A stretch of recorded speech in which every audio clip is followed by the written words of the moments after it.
Hello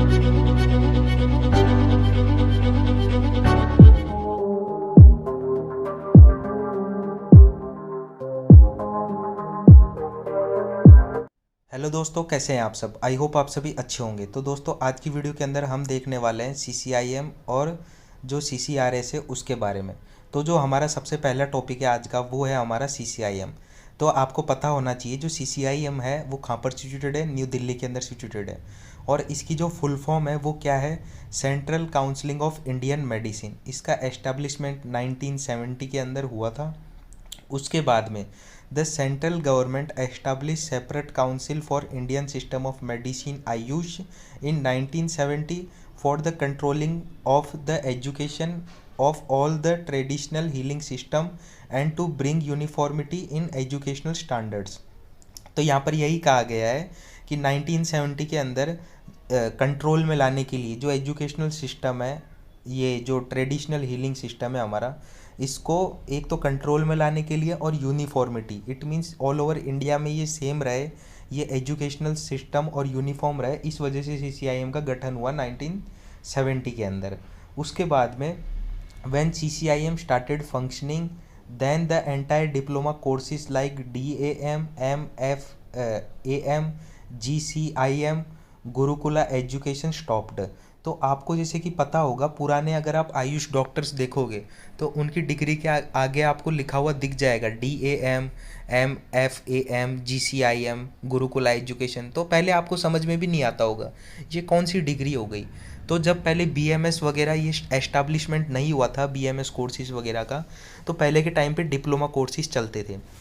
तो जब CCIM functioning में आया 1970 के अंदर, तब ये सारे जो डिप्लोमा कोर्सेज थे वो बंद हो गए। फिर उसके बाद में 5.5 साल का बीएमएस कोर्स इंस्टीट्यूट हुआ। बीएमएस की फुल फॉर्म आपको पता ही है, bachelor of Ayurvedic medicine and surgery. ये स्टार्ट हुआ। इसके अंदर 4.5 साल का तो टीचिंग था और 1 साल की इंटर्नशिप थी। फिर उसके बाद में the eligibility of BMS graduation course is 12th standard. जो एलिजिबिलिटी है बीएमएस कोर्स की वो क्या है, ग्रेजुएशन होनी चाहिए आपकी 12th क्लास से। और आपके पास जो सब्जेक्ट्स है वो कौन कौन से होने चाहिए, biology, physics, chemistry, with the minimum of 50 marks. 50 marks होने चाहिए उसके अंदर, आपके पीसीबी के अंदर। फिर उसके बाद में after the establishment of CCIM, CCIM के एस्टेब्लिशमेंट होने के बाद में जो एमडी आयुर्वेदा है और एमएस है आयुर्वेदा का, वो स्टार्ट हुआ पीजी एजुकेशन के लिए भी। फिर उसके बाद में the earlier course are the FIM, fellow of Indian medicine, and AIM, associate in Indian medicine, DAYM, doctor of Ayurvedic medicine, started at Banaras Hindu university, MASc, master of Ayurvedic science, started at Pune university, etcetera. तो ये जितने भी courses थे, FIM, एवाईएम, डीएवाईएम, एमएएससी, ये सारे क्या हो गए, स्टॉप हो गए। ये कोर्सेज भी स्टॉप हो गए जो पहले के टाइम पर चलते थे अर्लियर पीजी कोर्सेज के लिए। ये जो मैंने आपको डिग्री बताई, ये तो मैंने बताए थे पहले के डिप्लोमा कोर्स।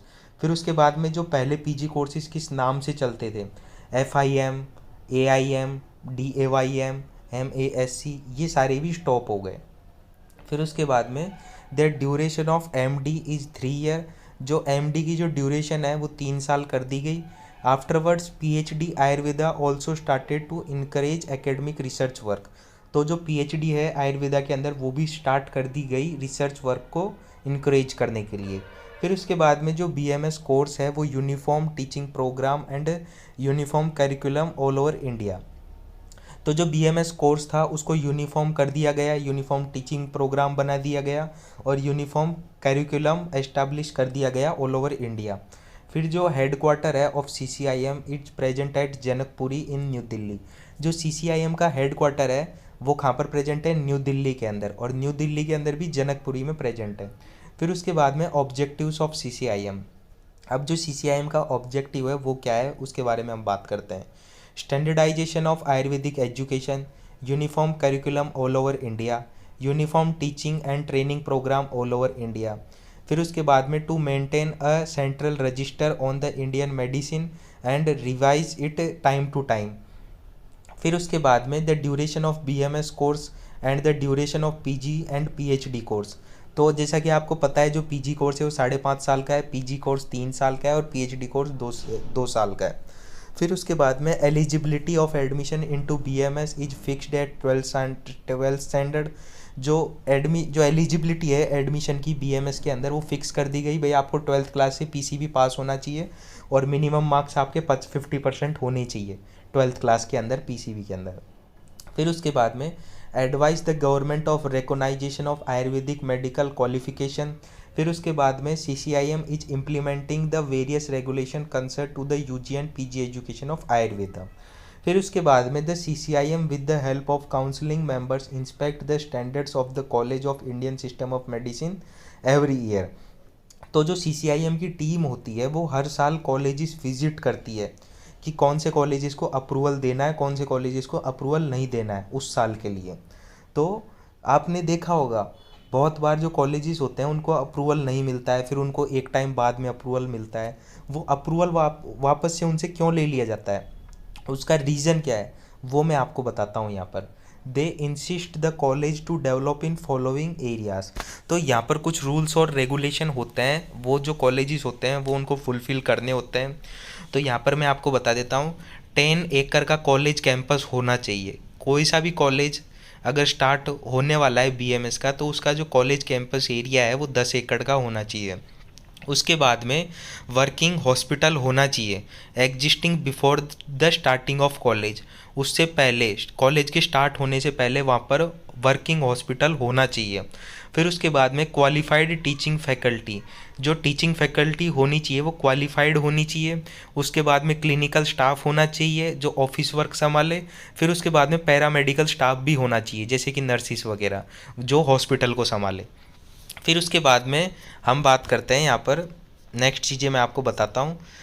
गुड इंफ्रास्ट्रक्चर होना चाहिए कॉलेज का, ऐसा नहीं कॉलेज छोटा सा है, अच्छा खासा इंफ्रास्ट्रक्चर होना चाहिए कॉलेज का भी और हॉस्पिटल का भी। फिर उसके बाद में जो कॉलेज होता है वो अटैच होना चाहिए हर्बल गार्डन से, फार्मेसी से, for practical demonstration to students. जो कॉलेज है वो अटैच होना चाहिए हर्बल गार्डन से और फार्मेसी से ताकि जो प्रैक्टिकल डेमोस्ट्रेशन करवा सके टीचर्स वगैरह, ताकि स्टूडेंट्स को समझ में आए, प्रैक्टिकल नॉलेज हो उन्हें। फिर clinical and non clinical labs should be establish as per CCIM norms.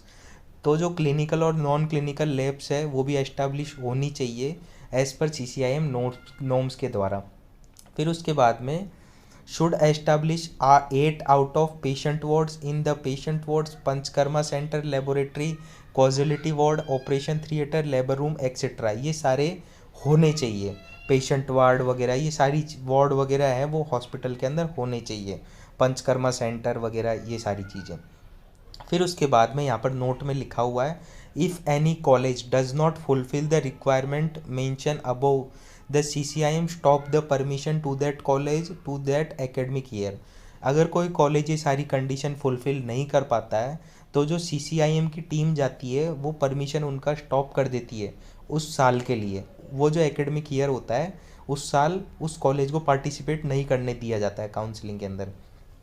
तो जो मेजरली जो चीज़ें होती है कॉलेजेस बाहर क्यों हो जाते हैं, उनका अप्रूवल वापस से क्यों ले लिया जाता है, वो मेन रीज़न होता है उनका टीचिंग फैकल्टी, पैरामेडिकल स्टाफ और क्लिनिकल स्टाफ की वजह से, क्योंकि वो अपना जो स्टाफ्स वगैरह होते हैं वो फुलफ़िल नहीं कर पाते हैं। फिर उसके बाद में गाइस जो हमारा नेक्स्ट टॉपिक है वो है CCRAS। तो CCRAS की आपको फुल फॉर्म पता होनी चाहिए, central council of research in Ayurveda and सिद्धा। तो ये सेंट्रल काउंसिल है रिसर्च की आयुर्वेदा और सिद्धा के अंदर। तो जो गवर्नमेंट ऑफ इंडिया है एज पर the recommendation of Pandit committee started the central institute of research in indigenous system of medicine at Jamnagar 1953। तो जो गवर्नमेंट ऑफ इंडिया है as per recommendation of Pandit committee, कौन सी कमेटी के रिकमेंडेशन से, पंडित कमेटी के रिकमेंडेशन से स्टार्ट किया उन्होंने क्या, central institute of research in indigenous system of medicine. जो इंडियन सिस्टम ऑफ मेडिसिन है उसके अंदर रिसर्च सिस्टम स्टार्ट किया, कहाँ पर, जामनगर के अंदर 1953 के अंदर। फिर एज पर the recommendation of Udupa committee the central council of research in Indian system and homoeopathy CCRIM and H was started on 1 December 1969 के अंदर। तो ये चीज़ कब स्टार्ट हुई, CCRIM&H ये स्टार्ट हुई 1969 के अंदर। पहले तो सिर्फ इंडियन सिस्टम ऑफ मेडिसिन के लिए थी, फिर उसके बाद में होम्योपैथी भी आ गई। फिर उसके बाद में later the CCRIM&H was divided into 4 council in 1977। तो 1977 के अंदर इसको 4 काउंसिल के अंदर बांट दिया गया। पहला तो था CCRAS, इसका फुल फॉर्म है central council of research in Ayurveda and सिद्धा।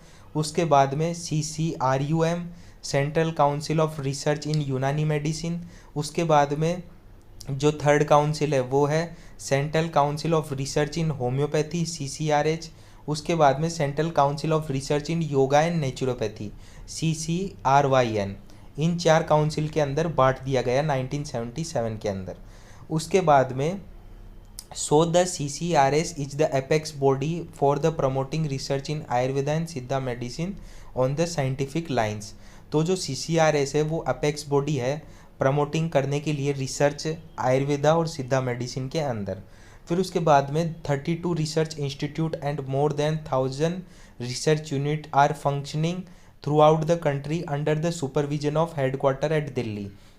तो जैसा कि आपको पता है CCRS का जो हेडक्वार्टर है वो दिल्ली के अंदर है, और दिल्ली के हेडक्वार्टर के सुपरविजन के अंदर 32 रिसर्च यूनिवर्सिटी और मोर देन 100 से भी ज़्यादा रिसर्च यूनिट फंक्शनिंग है आज के टाइम ऑल ओवर कंट्री के अंदर। फिर उसके बाद में जो CCRS है वो ऑटोनोमस बॉडी है, registered on 30 March 1978 under the society registration act of 21 of 8060। फिर उसके बाद में एम्स ऑफ ऑब्जेक्टिव क्या है CCRS के वो भी हम देख लेते हैं। तो जो एम्स और ऑब्जेक्टिव है वो है, पहले तो हम एम्स की बात करते हैं।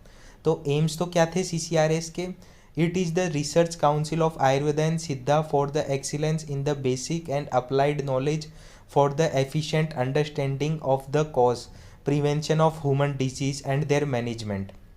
तो इसका जो एम था आयुर्वेदा और सिद्धा के अंदर जो रिसर्च करने का इस काउंसिल का, वो यही था कि जो प्रिवेंशन है डिजीज़ से वो हो सके इंसानों का, और उनका मैनेजमेंट हो सके, और जो गुड एफिशिएंसी होती है, अंडरस्टैंडिंग होती है भाई ये कॉज क्यों हुआ है, इन सारी चीज़ों के लिए ही जो रिसर्च वर्क था वो स्टार्ट हुआ था आयुर्वेदा और सिद्धा के अंदर। फिर उसके बाद में जो इसके ऑब्जेक्टिव्स थे वो क्या क्या थे वो हम देखते हैं। The ministry of health and family welfare act as the president to govern the council. फिर उसके बाद में it is to be establish research in Ayurveda and Siddha system of medicine on scientific lines. फिर promoting the regional research centre for the study specially at rural levels. फिर उसके बाद में identification of controversial drug, cultivating of medicinal plant. Identification, जो controversial drugs होते हैं, जो दोनों ड्रग्स एक तरीके से दिखते हैं, उनका आइडेंटिफिकेशन करने के लिए। जो मेडिकल प्लांट्स होते हैं उनका कल्टीवेशन के लिए, उनको उगाने के लिए।